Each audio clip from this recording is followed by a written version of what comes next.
नमस्कार दोस्तों, मैं हूं मनोज कुमार गुप्ता। आप देख रहे हैं मेरे चैनल को जिसका नाम है रेगुलर क्लासेस फॉर अकाउंट। सामने आपको दिख रही है कॉस्ट अकाउंट की बुक स्वाति प्रकाशन से, और चैप्टर चल रहा है कॉन्ट्रैक्ट अकाउंट। क्वेश्चन नंबर चलेगा 29। क्वेश्चन इंपॉर्टेंट क्वेश्चन है तो ध्यान से देखना इसे, ठीक है। तो करवाएंगे 29 क्वेश्चन और पढ़वाते हैं। उससे पहले आप स्क्रीनशॉट जरूर ले लेना जब वो फ्रेम सही मिले तब, है ना। तो अभी इसे स्टैंड को नीचे करते हैं और बताना चाहूँगा प्रमोशन के तौर पे कि हमारे चैनल पे सुपर थैंक्स का बटन मिल चुका है, तो यूज़ नहीं किया हो तो यूज़ करें। बहुत थैंक यू बोल लिया, आप कुछ नया करें, आप सुपर थैंक्स बोल के दिखाएं, ठीक है। ओके जी, आगे बढ़ते हैं। प्रमोशन होने के बाद 29 क्वेश्चन की आप स्क्रीनशॉट ले सकते हैं, आपको पूरा दिख रहा होगा। तो अभी पढ़ के सुनाते हैं। From the following particular relating to a contract extract from the books of a company as on 31 March 2019 prepare contract account and work in progress account बना के दिखाना है। मटेरियल दे रखा है, वेजेस दे रखा है, प्लांट दे रखा है, सैलरी दे रखी है, ये सब तो डेबिट में आएगा। सर्टिफाइड अनसर्टिफाइड क्रेडिट में आएगा। कैश रिसीव दे रखा है तो आंसर निकालने का काम आएगा। और फर्दर कुछ जानकारी दे रखी है तो पढ़ना ज़रूर।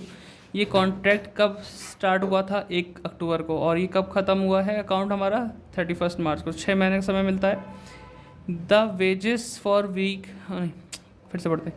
The wages for one a week and the salary of supervisory staff for a month were due at the end of the period. तो कहने का मतलब हिंदी में ज़्यादा सही समझ में आएगा कि मजदूरी 1 वीक की ड्यू है और सैलरी आपकी 1 महीने की बाकी है। तो आपको टिक लगा देना है वेजेस पे और सैलरी पे, ठीक है। आगे बढ़ता है तो ये लिखा है कि the depreciation at the rate 10% per annum to be charge on plant has to be charge on plant. तो 10% पर एनम से लगाना है, लेकिन 6 महीने का टाइम लगाना है क्योंकि 6 महीने ही का समय मिला हमें यूज़ करने के लिए। प्लांट पे बची हुई मतलब साइट पे बची हुई जो सामग्री है, the value of material at site 2100 दे रखी है। तो 2 पॉइंट ध्यान रखना। और देखो जो चीज़ वीक में बोली है, तो एक साल में 52 वीक होते हैं, तो 6 महीने में कितने होते होंगे बताओ? आधा कर दो 52 का, 26 होते हैं। और 26 वीक में से 1 वीक की हमने नहीं दी है वेजेस, तो इस चीज़ को मैं करके दिखाऊंगा। तो फोकस करना, ये 2 क्वेश्चन के पॉइंट इंपॉर्टेंट है और ये क्वेश्चन भी इंपॉर्टेंट है, पता चला ये आ जाए। चलो ठीक है।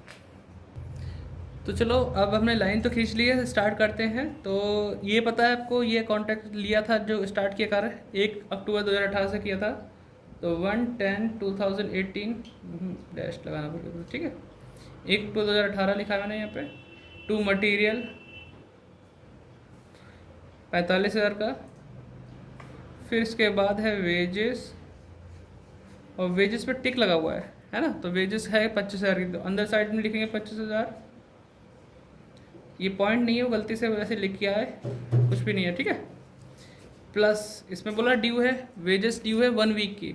आपको बताएगा 6 महीने में 26 हफ्ते होते हैं, 26 वीक होते हैं, 1 महीने की बाकी है। तो इट मीन्स ये 25 हफ्ते की वेजेस दे रखी है। तो आउटस्टैंडिंग के नाम पे प्लस करना है। आउटस्टैंडिंग 1 महीने की, 1 वीक की प्लस करनी है। तो 1 वीक की कैसे निकालोगे? 25,000 25 वीक की है, तो 1 वीक की कितनी हो जाएगी? 1,000 प्लस किया 26,000 आ गया। क्लियर है। आगे है सैलरी, तो सैलरी भी लिखो।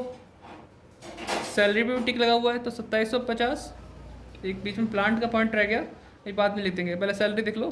2750 सैलरी है। इसमें बोला 1 महीने का बाकी है आपका, तो 6 महीने 6 महीने होते हैं, उसमें से भी आपने 1 महीने का नहीं दिया, तो इट मीन्स 5 महीने का दे दिया। तो आउटस्टैंडिंग के नाम पे OS शॉर्ट फॉर्म में लिखा हमने 2750 5 महीने का। 5 से डिवाइड करो, बताओ कितना आएगा? 550 के आसपास आना चाहिए। डिवाइड कर लेना आप लोग भी, और जोड़ के देखोगे कितना आएगा यहाँ पे? 3300, क्योंकि 27 5 32 और इस बराबर 100, 3300 आ जाएगा। एक पॉइंट हम छोड़ दिए थे प्लांट, तो प्लांट यहाँ लिख देते हैं। प्लांट का था 37,500, ये लिख दिया हमने प्लांट। फिर सर्टिफाइड अनसर्टिफाइड है, तो हम कहाँ लिखेंगे? बाय में लिखेंगे, by work in progress, work certified. कितना दे रखा है वर्क सर्टिफाइड? 88,000 दिख रहा है आपको? लग तो रहा, दिख रहा होगा, थोड़ा सा साइड कर लूँ, ठीक है। 88,000 लिखा है। प्लस वर्क अनसर्टिफाइड 4,500 रुपये आ जाएगा, 92,500।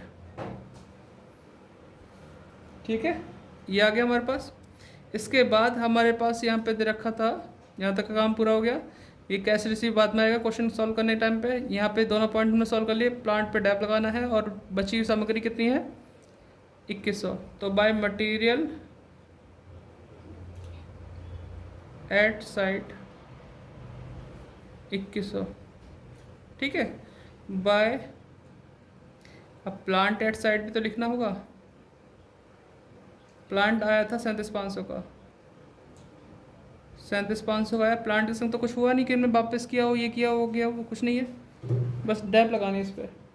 तो डैप लगाते हैं, 37,500 इंटू 10% इंटू 6/12, क्योंकि 6 महीने का समय मिला था। तो सॉल्व करते हैं। तो 37,500 इंटू 10% इंटू 6/12, 1875 आ गया। माइनस करोगे 37,500 माइनस 1875, 35,625। तो ये वो चीज़ थी जो हमने निकाल ली है। अब उम्मीद करता हूँ इतना समझ में आ गया होगा। तो हम टोटल करते हैं, आप तो नोट डाउन कर लो। ठीक है, मैं टोटल करता हूँ तब तक। तो 2100 प्लस 92,500 प्लस 35,625, 1,30,225 आ गया। 1,30,225 माइनस करेंगे 45,000 माइनस 26,000 माइनस 3,300 माइनस 37,500, 18,425 आ रहा है। इसे बोलेंगे टू बैलेंस सी डी, और यहाँ लिखेंगे बाय बैलेंस बी डी। ये आपका हो जाएगा 18,425। ठीक है, यहाँ तो कोई दिक्कत नहीं। अब हमें यहाँ लिखना था टू प्रॉफिट एंड लॉस। ठीक है, यहाँ हम लिखते हैं 18,425 जो प्रॉफिट हुआ इनटू कैश रिसीव। अब हमारे पास कैश रिसीव की अमाउंट है, कोई ऐसा नहीं बोला 80%, 20%, ऐसा नहीं बोला। तो आपको अमाउंट का ही यूज़ करना पड़ेगा। अब वो शॉर्ट नहीं चल पाएगा कि परसेंटेज है तो उसका यूज़ कर लिया। तो 79,200 आपको कैश मिला है, और आपका वर्क सर्टिफाइड था 88,000 इंटू 2/3 से लेकर रहे हैं क्योंकि कॉन्ट्रैक्ट प्राइस नहीं दे रखा। तो अब हमें सॉल्व करना ही पड़ेगा। तो 18,425 ये लिखा इंटू 79,200 डिवाइड बाय 88,000, जो भी आएगा उसका 2 से मल्टीप्लाई, 3 से डिवाइड, 11,055। यही प्रॉफिट लॉस में ट्रांसफ़र कर दिया। बाकी बचे हुए अमाउंट को टू वर्क इन प्रोग्रेस में ट्रांसफ़र करेंगे। 18,425 माइनस करते हैं तो 7,370 आ जाएगा। और यहाँ लिखेंगे प्रॉफिट केप्ट इन रिजर्व। ठीक है, तो आपको इतना ही बनाना था कि कुछ भी और पूछा था इसमें। देखो ज़रा, वर्क इन प्रोग्रेस अकाउंट और पूछा इसमें, है ना। तो वर्क इन प्रोग्रेस अकाउंट में नीचे ही बना देता हूँ, तो आप इसे नोट कर लेना यहाँ पर। बस ऐसे ही बना देता हूँ।